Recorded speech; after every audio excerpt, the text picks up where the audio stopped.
Hi hello నమస్తే అండి. Welcome back to our channel. ఈరోజు వీడియోలో నేను మనకి ఈ 2024 సంవత్సరంలో మాఘమాసం ఎప్పుడు ప్రారంభమై ఎప్పటితో ముగుస్తుంది, అలాగే ఈ మాఘమాసంలో వచ్చే మనకి ముఖ్యమైన పండుగలు ఏమిటి, అలాగే ఈ మాఘమాసంలో మనం ఏ దైవాన్ని ముఖ్యంగా ఆరాధించాలి, ఏ దైవాన్ని ఆరాధించడం వల్ల మనకి ఆరోగ్యం బాగుంటుంది అనే విషయాలన్నీ కూడా నేను ఇక్కడ వీడియోలో అయితే క్లియర్గా చెప్తానండి. వీడియోని ఎవరు కూడా ఎక్కడా కూడా స్కిప్ చేయకుండా చివరి వరకు చూడండి. అలాగే మన ఛానల్ని ఎవరైనా ఫస్ట్ టైం చూస్తూ ఉంటే ప్లీజ్ తప్పకుండా సబ్స్క్రైబ్ చేసుకోండి. వీడియో నచ్చితే మాత్రం లైక్ చేయడం మర్చిపోవద్దండి. మనకి చంద్రుడు మగా నక్షత్రంతో కూడుకుని ఉన్న మాసాన్నే మాఘమాసం అని అంటారు. ఈ మాఘమాసం విష్ణుమూర్తికి ప్రత్యేకమైన మాసంగా చెప్పబడుతుంది. అలాగే ఈ మాఘమాసం మనకి ఉత్తరాయణ పుణ్యకాలంలో ఉంటుంది.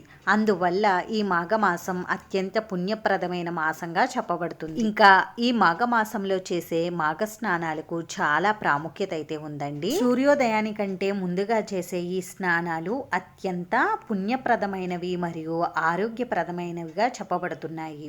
ఈ మాఘ స్నానాలకు అధిపతి సూర్య భగవానుడు. కార్తీక స్నానాలలో చంద్రుడు ఔషధి కారకుడై మనకి ఆరోగ్యాన్ని ఎలా ప్రసాదిస్తాడో అదే విధంగా సూర్య భగవానుడు కూడా తన కిరణాలతో మనకి ఈ మాఘమాసంలో ఆరోగ్యాన్ని ప్రసాదిస్తాడు. కాబట్టి మాఘమాసంలో మాఘ స్నానాలు ఆచరించడం వల్ల ఆరోగ్యం సిద్ధిస్తుంది. అందుకని సూర్యోదయానికంటే ముందుగానే స్నానం ఆచరించిన తరువాత మనం సూర్య భగవానుడు వచ్చే వేళకి స్వామివారికి తప్పనిసరిగా ఈ మాఘమాసంలో సూర్య భగవానుడికి అర్ఘ్యం అనేది సమర్పించాలి. ఈ మాఘ స్నానాలు ఆచరించడం వల్ల పుష్కరిణిలో స్నానం చేసినంత ఫలితం అయితే మనకి కలుగుతుందండి. అంత పుణ్యప్రదమైనటువంటి ఈ మాఘమాసంలో మనం ఏ చిన్న పారాయణులు కానీ పూజలు కానీ చేసినా కూడా అవి మనకి ఎంతో పుణ్య ఫలాలను అయితే ఇస్తాయండి. అలాగే ఈ మాఘమాసంలో మనం మాఘ స్నానాలు సూర్యోదయ సమయంలో ఆ నారాయణ్ణి తలుచుకుని స్నానం ఆచరిస్తే మనం దేవతల చేత పూజింపబడతామని,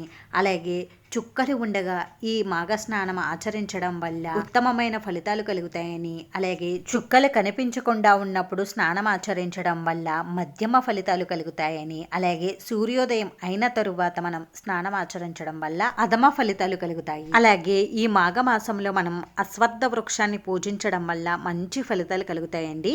అలాగే ఈ మాసంలో ఎటువంటి దానాలు చేయాలి అని అంటే ఈ మాఘమాసంలో నువ్వులు, ఉసిరికలు దానం చేయడం వల్ల మనకి మంచి ఫలితాలు కలుగుతాయండి. అంత పుణ్యప్రదమైనటువంటి ఈ మాఘమాసం మనకి ఈ 2024 సంవత్సరంలో ఎప్పుడు ప్రారంభమవుతుంది అని అంటే స్వస్తి శ్రీ చాంద్రమానేన శ్రీ శోభకృత్ నామ సంవత్సరం ఉత్తరాయణం శిశిర ఋతువు మాఘమాసం శుక్లపక్షం పాడ్యమి తిథితో ప్రారంభమయ్యి అమావాస్య తిథితో మనకి ఈ మాఘమాసం అనేది ముగుస్తుందండి. అంటే మనకి 2024 ఫిబ్రవరి 10 శనివారం పాడ్యమి తిథితో ప్రారంభమయ్యి 2024 మార్చి 10 ఆదివారం అమావాస్య తిథితో మనకి ఈ మాఘమాసం అనేది ముగుస్తుందండి. ఈ మాఘమాసంలో మనం ముఖ్యంగా పూజించవలసిన దైవం వచ్చేసి శ్రీమన్నారాయణుడు, అలాగే సూర్య భగవానుడు, అలాగే వినాయకుడు నండి. అలాగే ఈ మాఘమాసంలో ముఖ్యమైన పండుగలు రోజులు చాలా ఉన్నాయండి. అవి కూడా నేను ఒక్కొక్కటిగా అయితే చెప్తానండి. ఈ మాఘమాసంలో చాలా మంది నోములు, వ్రతాలు కూడా చేస్తూ ఉంటారండి. అయితే ఈ మాఘమాసంలో ముఖ్యంగా మాఘ శనివారాలకి అలాగే మాఘ ఆదివారాలకి చాలా ప్రాముఖ్యత అయితే ఉందండి. మాఘ శనివారాలలో శ్రీ వెంకటేశ్వర స్వామి వారిని విశేషంగా అయితే పూజించాలండి. అలాగే మాఘ ఆదివారాలలో మనకి ప్రత్యక్ష దైవమైనటువంటి శ్రీ సూర్య భగవాను ఈ మాఘ ఆదివారాల్లో అయితే పూజించాలండి. ఈ మాఘమాసంలో ఎవరైతే నోములు కానీ వ్రతాలు కానీ నోచుకుంటారో వారు ప్రత్యేకంగా తరిగినటువంటి కూరగాయలతో వండినటువంటి ఆహారాన్ని భుజించరండి. ముఖ్యంగా మాఘ ఆదివారాల రోజు అయితే తప్పకుండా ఈ నియమం అయితే పాటిస్తూ ఉంటారు. ఇంకా ఈ మాఘమాసంలో మాఘ గౌరీ నోము, ఆదివార నోములు ఉంటాయి. ఇంకా మాఘ శుద్ధ చతుర్థి అనగా వర చతుర్థి రోజున పగలంతా కూడా ఉపవాసం ఉండి గణపతిని పూజించి రాత్రికి శివుణ్ణి పూజిస్తే చాలా మంచిదండి. ఇంకా మాఘ శుద్ధ పంచమినే శ్రీ పంచమి లేదా వసంత పంచమి అని అంటారండి. ఈ రోజునే సరస్వతీదేవి ఆవిర్భవించిందని అంటారండి. ఈ రోజున ప్రత్యేకంగా పిల్లలకి అక్షరాభ్యాసం చేయించడం వల్ల పిల్లలకి విద్య అభివృద్ధి చెందుతుందని, విద్య బాగా వస్తుందని అంటారండి. అలాగే మార్గశుద్ధ సప్తమినే రథ సప్తమి అని కూడా అంటారండి. ఈ రోజున బ్రహ్మ ముహూర్తంలో నక్షత్రాలు రథం ఆకారం కలిగి ఉంటాయని పురాణాలు అయితే చెప్తున్నాయండి. ఈ రోజు నుండి సూర్య భగవానుడికి భూమి దగ్గర అవడం వల్ల మనకి ఎండాకాలం అనేది అంటే వేసవి కాలం అనేది వస్తుందండి. అందుకని ఆ రోజున మనం సూర్య భగవాను పూజించడం వల్ల రాజయోగం, అదృష్టం, ఆరోగ్యం కలుగుతుందని అంటారండి. ఇప్పుడు మనకి ఈ మాఘమాసంలో వచ్చే ముఖ్యమైన పండుగలు ఏమిటో తెలుసుకుందామండి. 2024 ఫిబ్రవరి 10 శనివారం రోజు. ఈ రోజు నుండి కూడా మనకి శ్యామల నవరాత్రులు అంటే గుప్త నవరాత్రులు అనేవి ప్రారంభం అవుతున్నాయండి. నేను ఆల్రెడీ మన ఛానల్లో శ్యామల నవరాత్రులు ఎప్పటి నుండి ప్రారంభమై ఎప్పటితో ముగుస్తున్నాయి, అలాగే ఈ 9 రోజులు కూడా మనం అమ్మవారికి ఎటువంటి అలంకరణ చేయాలి, ఎటువంటి నైవేద్యాలు సమర్పించాలి అనే విషయాలన్నీ కూడా ఒక వీడియో అయితే చేసి పెట్టానండి. ఎవరికైనా ఇంట్రెస్ట్ ఉంటే ఛానల్లోకి వెళ్ళి చూడండి. ఈ రోజు నుండి మనకి మాఘ శనివారాలు అనేవి ప్రారంభం అవుతున్నాయండి. ఈ రోజు మొదటి మాఘ శనివారం ఫిబ్రవరి 11 ఆదివారం. ఈ రోజు చంద్ర దర్శనం ఉంటుందండి. ఇంకా ఈ రోజు నుండి కూడా మనకి మొదటి మాఘ ఆదివారాలు అనేవి ప్రారంభమవుతున్నాయి. ఫిబ్రవరి 13 మంగళవారం. ఈ రోజు భౌమ చతుర్థి. అలాగే ఫిబ్రవరి 14 బుధవారం. ఈరోజు శ్రీ పంచమి అంటే వసంత పంచమి అని కూడా అంటారండి. ఫిబ్రవరి 16వ తేదీ శుక్రవారం. ఈ రోజు మనకి రథసప్తమి ఉందండి. అలాగే ఫిబ్రవరి 17 శనివారం రోజు మనకి భీష్మాష్టమి ఉంది.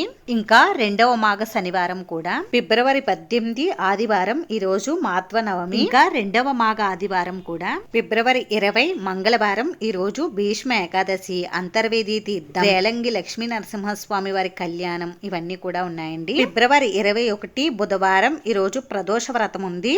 అలాగే ఫిబ్రవరి 22వ తేదీ చాలా ముఖ్యమైన రోజు అండి. ఈ రోజున మనకి గురు పుష్య యోగం ఉందండి. ఫిబ్రవరి 24 శనివారం. ఈ రోజు మాఘ పౌర్ణమి ఉందండి. దీనినే మనం మహామాఘ్య అని కూడా అంటారు.